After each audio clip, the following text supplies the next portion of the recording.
Andrew Schulz, who's not a Jew apparently.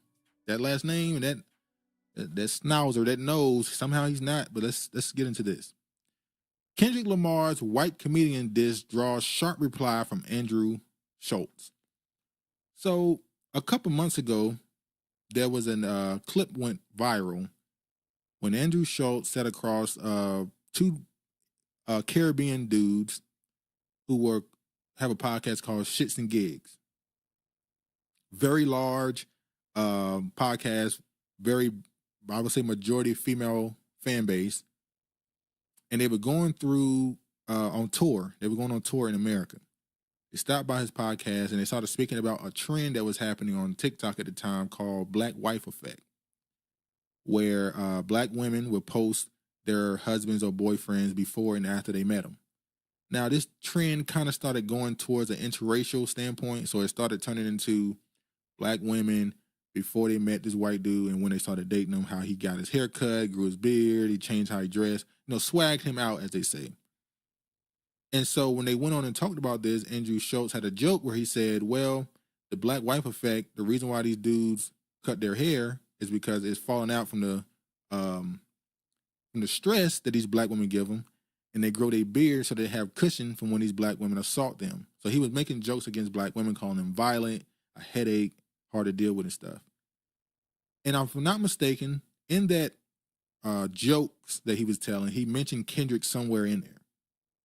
Obviously, months later, Kendrick drops GNX, the song Marked Out Murals, and he says, don't let no white comedian diss black women, that's law. Andrew Schulz and Greg Owen, I said Greg, what's his name? The dude that's married to the black woman comedian Owens, I forgot his name. He and Schulz immediately responded on Twitter, yada, yada, yada, moving on. And then he responds back to Kendrick. We'll get to that now. Honorable says, Trey Songz introduced me to Drake. I was shocked how many African-Americans claim to grew up watching his show. Yeah, Trey Songz, the song he had with Drake called I Just Want to Be Successful. That's the first time I found out who Drake was. Trey Songz, I think, was a person who was thinking about signing Drake, but he didn't. And he ended up taking him to Jay Prince or whatever. I forgot how that went. He ended up with Young Money. Honorable says, he's not. White spin tried to use Jay's identity to discredit him early on. Yeah, which is funny because I'm going to say this. Most of the time when somebody in the industry a lot of them change their names. A lot of those Jays, Jewish people, change their names when they go into Hollywood. I don't know if it's to hide their identity because of how much they represent the amount of people in Hollywood or for whatever other reason. But he kept the name Schulz, which is, apparently he's German and Irish. Now that German could mean Jewish, but hey, it is what it is. People says he looks kind of like Mr. Potato Head in that picture. Yeah, the nose, yeah, that schnauzer, yeah. He does, now that you mention it, Emperor Regina. So he went on this rant about hip hop and how, you can't talk about me speaking about black women when hip hop is the most disrespectful thing to black women and how you've been disrespecting them forever, yada, yada, yada. And then he goes on this weird joke where he says that he could rape Kendrick and there's nothing he could do about it. Which most people looked at, this is white comedy. That's how they go. And then people started, black people started going at him for this rape joke, started bringing up buck breaking, which I don't like. Please stop. I hate that Tariq Nasheed brought that out, but they started using the term butt breaking all over the place. And the people that started to defend him started justifying it with Dave Chappelle jokes, where he brought up Michael Jackson and jokes and all that other stuff. I'm going to say this. There is no need to get online and defend Kendrick Lamar from jokes. He's a grown man. If this dude think he can overpower him, then he can try his luck. I will say this. I've seen Kendrick fight clips, and he seemed to be somebody who clearly trains, but we'll see how we will see how that would go for him. Virginia said that ninja is a Jew. He's faking it. He may be. Like I said, some of them hide their identities, but yeah. One of the things he said was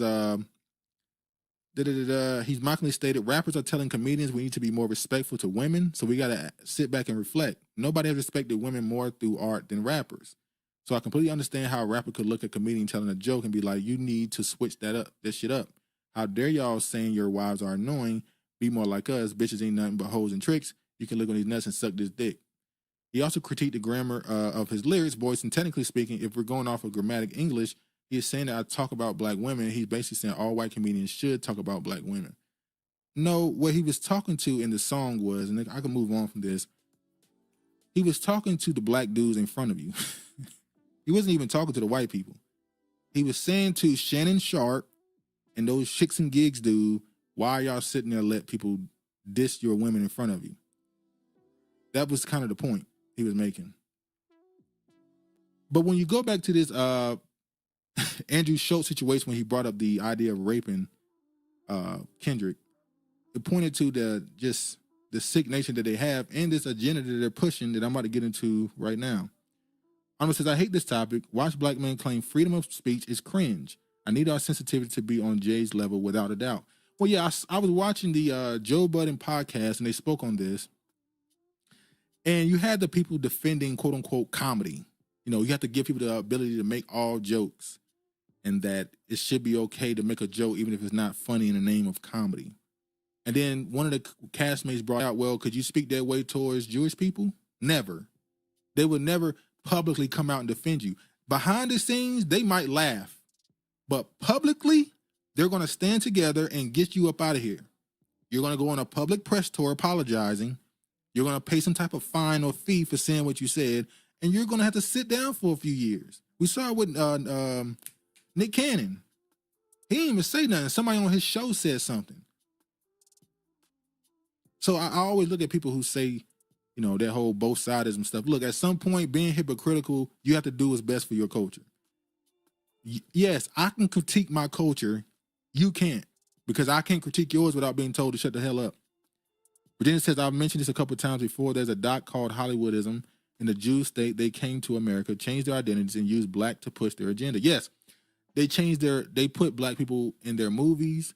They made them sing their songs. They completely used that black American energy, that whatever you want to call it, the soul that we have, and we put breath into their art, which is not, this is sad. They used us to put breath in their art. They would make a movie starring black people that would maybe some topic is about race or whatever, but the underlying theme of the story was about Jewish people, but they would put black people at the front of it as the face of it, so they can make themselves the victims behind the scenes. It's crazy.